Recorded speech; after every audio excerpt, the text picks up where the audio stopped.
आज हम हमारी पाठ्यपुस्तक आरोह का गद्य का दूसरा अध्याय बाजार दर्शन पढ़ेंगे। बाजार दर्शन जानने से पहले हमें इसके रचयिता जैनेन्द्र कुमार के बारे में जानना आवश्यक है। जैनेन्द्र कुमार हिंदी साहित्य में एक मनोवैज्ञानिक साहित्यकार के रूप में जाने जाते हैं। इनका जन्म 1905 में अलीगढ़ उत्तर प्रदेश में हुआ। हिंदी में प्रेमचंद के बाद सबसे महत्वपूर्ण कथाकार के रूप में जैनेन्द्र प्रतिष्ठापित हैं और इनका साहित्यिक योगदान बड़ा व्यापक और विविधताओं से युक्त है। अपने उपन्यासों और कहानियों के माध्यम से उन्होंने हिंदी में एक सशक्त अर्थात मजबूत मनोवैज्ञानिक कथाधारा का प्रवर्तन किया। इनके द्वारा लिखी गई प्रमुख रचनाएं हैं परख, अनाम, स्वामी, सुनीता, त्यागपत्र, कल्याणी, जयवर्धन, मुक्तिबोध ये इनके उपन्यास हैं।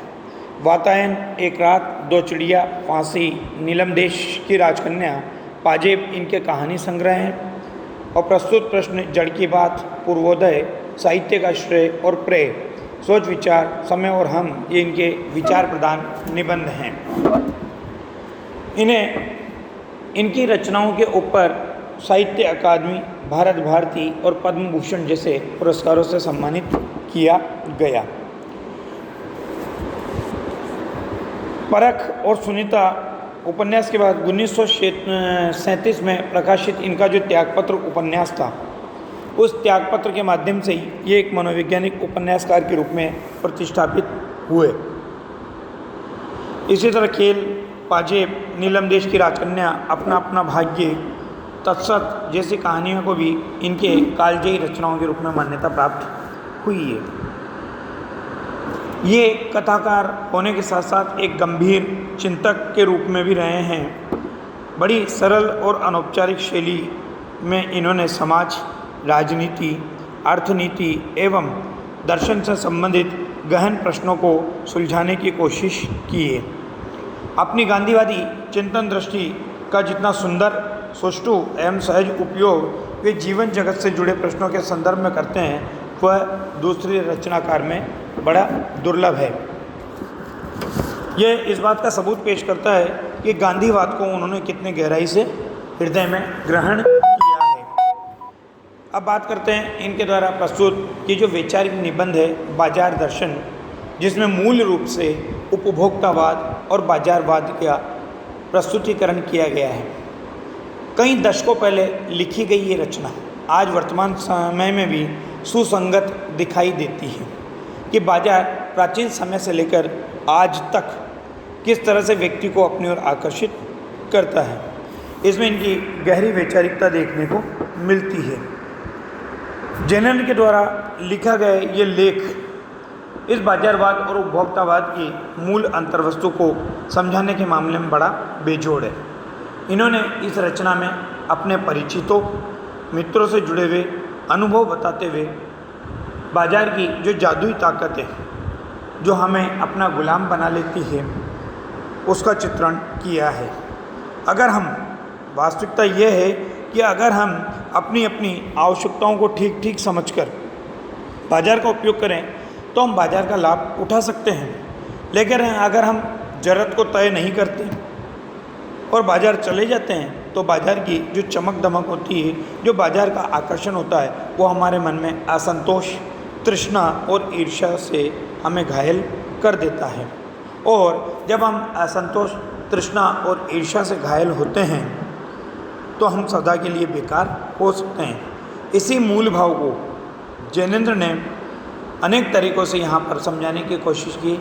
इसमें इन्होंने किस्सा गोई शैली का भी प्रयोग किया, दार्शनिक अंदाज में भी प्रकट किया, साथ ही विभिन्न उदाहरण देते हुए बाजार के अर्थशास्त्र को अनीति शास्त्र के रूप में प्रकट करने का प्रयास यहाँ पर किया, क्योंकि ये अर्थशास्त्र ही है जो बाजार का पोषण करता है। अब पाठ के प्रारंभ में एक मित्र के बीते हुए अनुभव को ये बता रहे हैं, जहाँ पर वो बाज़ार जाता है और उसकी जेब में पैसा होता है और वो पैसे को पूरी तरह से खर्च कर ही आता है। खर्च करने के बाद आता है और आने के बाद जब उससे पूछा जाता है तो वो इसका उत्तर देते हुए इसका सारा दोष अपनी पत्नी के ऊपर डाल देता है। और कहा भी गया है कि संसार में स्त्री ही माया को जोड़ती है। घर जोड़ने के पीछे स्त्री की महत्वपूर्ण भूमिका होती है। केवल स्त्री ही इस बात के लिए दोषी नहीं होती, दोषी होता है परचेजिंग पावर, मनी बैग। मतलब जब तक आपकी जेबों में नोटों के खनक है या नोट हैं तब तक आप क्या करते हो, बाजार के जादू से आकर्षित होते रहते हो और बाजार के जादू से आकर्षित होकर के बाजार से उन अनावश्यक वस्तुओं को भी खरीद लेते हो जिनकी आपके जीवन में कोई उपयोगिता नहीं होती। कुछ लोग बुद्धिमान होते हैं जो संयम पूर्वक क्या करते रहते हैं, पैसे को जोड़ते रहते हैं। क्यों? क्योंकि वो इतने समझदार होते हैं कि पैसों के प्रयोग उस जगह करना चाहिए जहाँ पर इसकी आवश्यकता हो। और जो लोग उस पैसे के गर्व से अनावश्यक चीज़ों को खरीद लाते हैं वो बाद में महसूस करते हैं कि जो चीज़ें, जो वस्तुएं उनके द्वारा खरीदी गई है वो उनके लिए किसी प्रकार से उपयोगी नहीं है। अब यहाँ पर अलग अलग तरह के व्यक्तित्व का उल्लेख भी किया गया है कि जो व्यक्ति मन में तय करके नहीं जाता वो बाजार के जादू को शिकार हो जाता है। क्योंकि बाजार लोगों को मूक भाषा में आमंत्रित करता है, चुप रह कर के भी आमंत्रित करता है कि आओ मुझे लूटो, मुझे देखो, मैं आपके लिए बनाऊं। और आप क्या करते हो, अगर मन स्थिर नहीं है, मन में निश्चित वस्तु को खरीदने का कोई प्रयोजन नहीं है तो आप क्या करते हो, उस बाजार के जादू से आकर्षित हो जाते हो। और ये जादू जब आकर्षण का किन आँखों के माध्यम से आकर्षण का मुख्य बिंदु बनता है तो ये आपको असंतोष, तृष्णा और ईर्ष्या से घायल करके हमेशा के लिए बेकार बना देता है। उसके बाद मन की अलग अलग स्थितियों का संकेत किया है कि जब जेब खाली हो और मन भी खाली हो तब भी बाजार का जादू चल जाएगा। जेब भरी हो और मन खाली हो तब भी बाजार का जादू चल जाएगा। जेब खाली हो और मन भरा हो तब बाजार का जादू नहीं चलेगा। तो अलग अलग स्थितियों से बाजार के जादू का प्रभाव बताया है। फिर यहाँ पर एक भगत जी के उदाहरण के माध्यम से भी स्पष्ट करने का प्रयास किया गया है जो बाजार को सदैव सार्थकता देते हैं। भगत जी एक चूर्ण बेचने वाला व्यक्ति है जो बाजार की उपयोगिता वहीं तक समझता है जब तक उसको चूर्ण बनाने की सामग्री प्राप्त होती है। इस प्रकार से ये साधारण मनुष्य को भी संबोधित करते हुए कहना चाहते हैं कि बाजार की उपयोगिता तभी तक है जब तक आपकी आवश्यकता की वस्तु वहाँ पर प्राप्त हो रही है। और आप बाजार को सार्थकता तभी दे सकते हो जब आप अपनी आवश्यकता की वस्तु खरीदते हो। क्योंकि जब आप आवश्यकता की वस्तु खरीदते हो तो बाजार की सार्थकता सिद्ध होती है। परंतु जब आप अपनी परचेजिंग पावर के गर्व में अपने पैसे की विनाशक शक्ति और शैतानी शक्ति और व्यंग्य की शक्ति बाजार को प्रदान कर देते हैं तो न तो बाजार से लाभ उठा पाते हो और न बाजार को लाभ दे सकते हो, बल्कि किसको बढ़ा देते हो, बाजार के बाजारूपन को बढ़ा देते हो। और जब बाजारूपन बढ़ता है तो कपट बढ़ जाता है और जब कपट बढ़ जाता है तो क्या होता है, एक दूसरे में प्रेम के भाव का अभाव हो जाता है। और इस प्रेम के भाव के अभाव होने पर भाई भाई का नहीं रहता, सुहृदय पड़ोसी का नहीं रहता और आपस में केवल कैसा व्यवहार करने लग जाते हैं, ग्राहक और बेचक की तरह व्यवहार करने लग जाते हैं। मानो ऐसा लगता है कि दोनों एक दूसरे को ठगने की घात में हो, एक की हानि में दूसरे को अपना लाभ दिखता है। और ये बाजार का नहीं बल्कि इतिहास का एक वास्तविक सत्य है। और ऐसे बाजार को बीच में लेकर लोगों में आवश्यकताओं का आदान प्रदान नहीं होता है फिर, बल्कि क्या होने लगता है, शोषण होने लगता है।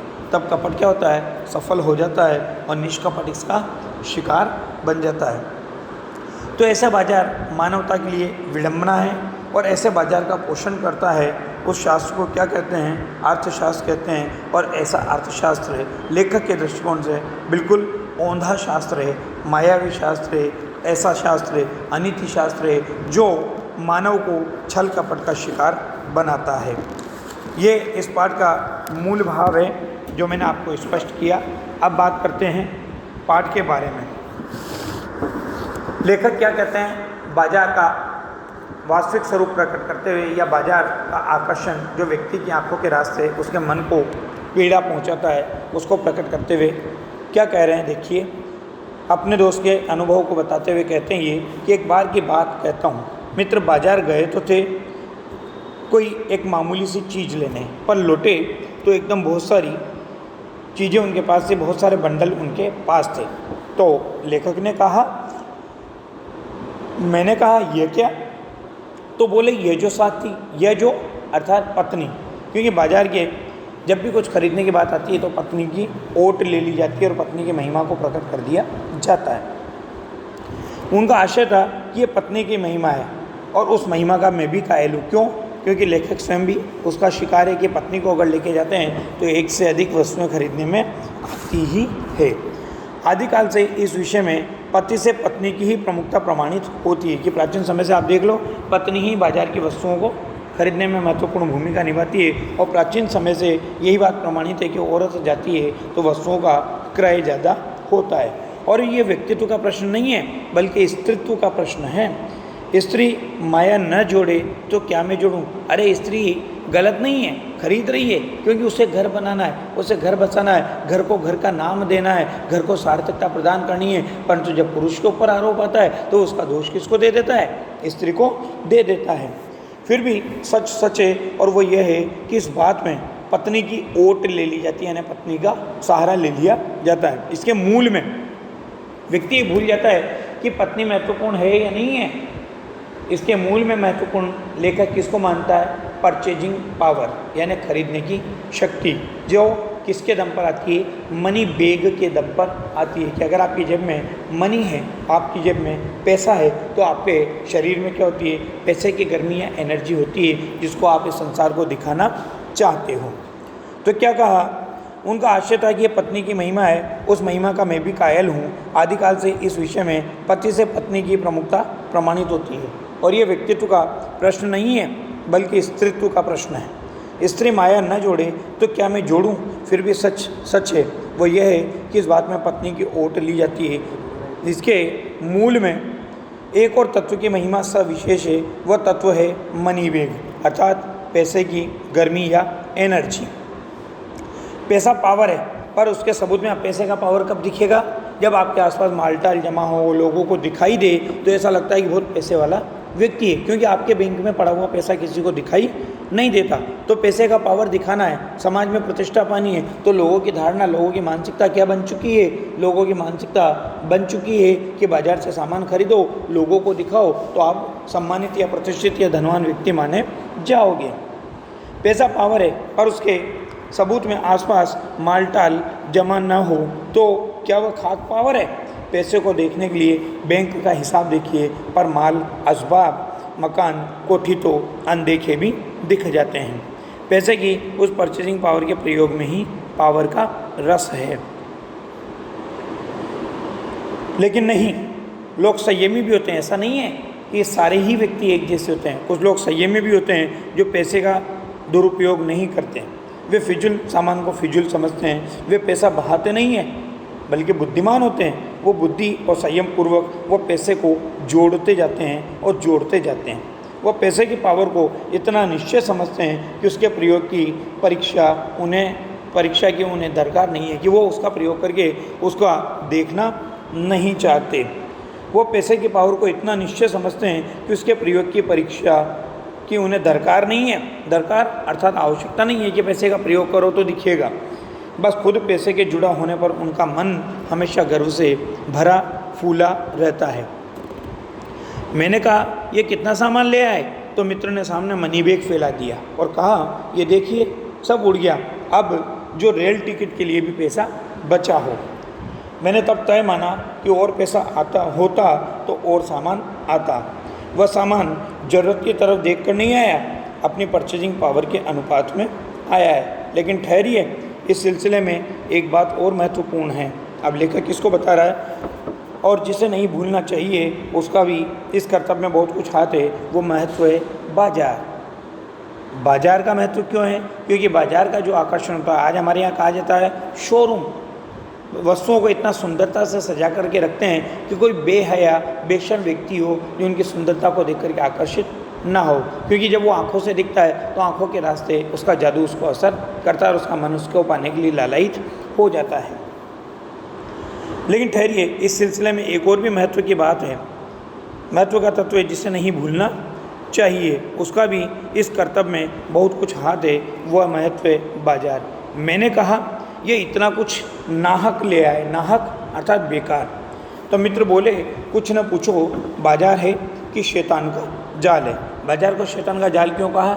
जैसे वो अपनी माया से सबको वशीभूत कर लेता है, उसी तरह बाजार भी अपनी माया से, अपनी सुंदरता से सबको अपने वशीभूत कर लेता है। ऐसा सजा सजा कर माल रखते हैं कि बेहया ही हो जो ना फंसे। बेहया अर्थात बेशर्म, जिसको कोई शर्म ना हो।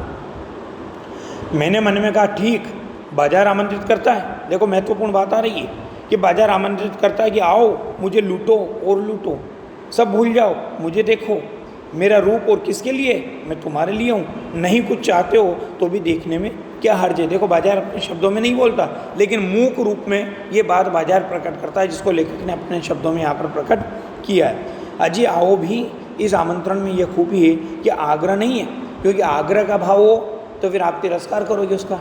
आग्रह किसको जन्म दे रहा है? तिरस्कार को। मतलब जैसे आपको कोई सम्मान ज़्यादा देने लगता है तो आप उसका तिरस्कार भी कर देते हो, तो आग्रह तो किसको जन्म देता है? तिरस्कार को जन्म देता है। लेकिन ऊंचे बाजार का आमंत्रण क्या होता है? मुँह को होता है। मुँह यानी एक तरह से गूंगा, जिसे कहा जाता है बोलता कुछ नहीं है फिर भी कहता बहुत कुछ है। और उससे क्या होता है?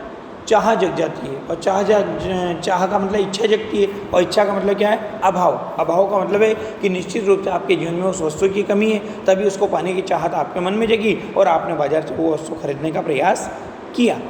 चौक बाजार में खड़े होकर आदमी को लगने लगता है कि उसके अपने पास अब काफ़ी नहीं है, मतलब जो सामग्री में उसका जीवन चल रहा है वो उसको कम लगने लगती है। उसे ऐसा लगता है कि मेरे पास काफ़ी नहीं है, और चाहिए, और मेरे यहाँ कितना परिमित है, परिमित अर्थात सीमित। फिर उसे लगता है कि मेरे पास जो है वो सीमित है और यहाँ पर कितना अतुलित है। अतुलित यानी बहुत ज़्यादा है। ओहो, अब अगर मान लो कोई अपने आप को नहीं जानता, मन पर नियंत्रण नहीं है, बुद्धि पर नियंत्रण नहीं है, संयमी नहीं है, तो ये बाजार क्या करता है? उसे कामनाओं से, उसे इच्छाओं से व्याकुल बनाकर छोड़ देता है। तो लेखक कहता है कि कोई अपने को न जाने तो बाजार का यह चौक उसे कामना से विकल बना छोड़े। विकल ही क्यों, बल्कि पागल कर दे। मैंने बताया था महत्वपूर्ण बातें अंडरलाइन करने की है।